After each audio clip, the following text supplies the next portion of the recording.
فاتحہ 100 مرتبہ پڑھ کر جو دعا مانگی جائے وہ قبول ہوتی ہے۔ سورہ بقرہ کی تلاوت سے شیطان گھر سے بھاگ جاتا ہے۔ آیت الکرسی پڑھنے سے محتاجی دور ہوتی ہے۔ سورہ کہف کو ہمیشہ پڑھنے والا دجال کے فتنوں سے محفوظ رہے گا۔ والدین کی قبر پر ہر جمعہ سورہ یاسین کی تلاوت کرنے سے اس کی حروف کی تعداد کے برابر ان کے گناہ بخش دیے جاتے ہیں۔ سورہ الدخان پڑھنے سے مشکل دور ہوتی ہے۔ جو قریب المرگ ہو اس پر سورہ جاسیہ کا دم کرنے سے خاتمہ بالخیر ہوتا ہے۔ سورہ حجرات کا پڑھنا اور دم کر کے پینا گھر میں خیر و برکت کے لیے مفید ہے۔ سورہ قاف پڑھنے سے جو باغ ہوتے ہیں ان کے پھلوں میں کثرت ہوتی ہے۔ سبحان اللہ۔ سورہ رحمان 11 بار پڑھنے سے تمام مقاصد پورے ہوتے ہیں۔ سورہ واقعہ جو شخص روزانہ پڑھے گا اسے کبھی فاقہ نہ ہوگا۔ سورہ ملک کو ہر رات پڑھنے والا عذاب قبر سے محفوظ رہے گا۔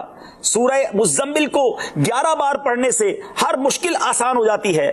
سورہ مدثر کو پڑھ کر حفظ قرآن کی دعا مانگنے سے قرآن کریم کا یاد کرنا آسان ہو جاتا ہے۔ جو بچے حفظ کر رہے ہیں ان کے لیے زبردست وظیفہ ہے۔ سورہ النازعات پڑھنے سے جاں کنی کی تکلیف نہیں ہوگی۔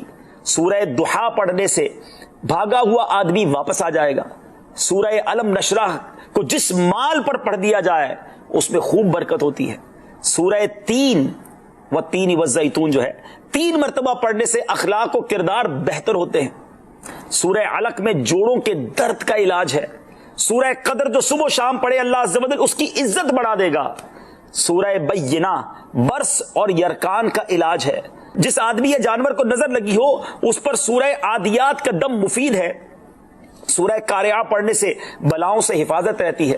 سورہ تکاثر کو 300 بار پڑھنے سے جلد قرض ادا ہو جاتا ہے۔ کئی لوگ کہتے ہیں جناب قرض بہت ہے، چلے قرآن کا وظیفہ لے لیں، الہاکم التکاثر، یہ جو سورت ہے 300 بار پڑھنے سے بہت جلد قرض اتر جاتا ہے۔ سورہ عصر پڑھنے سے غم دور ہو جاتا ہے۔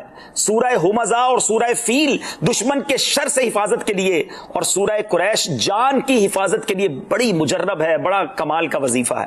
سورہ ماعون بڑی مشکل کے وقت میں پڑھنا بہت مفید ہے۔ سورہ کوثر کی تلاوت سے بے اولاد صاحب اولاد ہو جاتا ہے۔ کئی بے اولاد بھی وظائف مانگ رہے ہوتے ہیں۔ سورہ کافرون 1/4 قرآن کے برابر ہے۔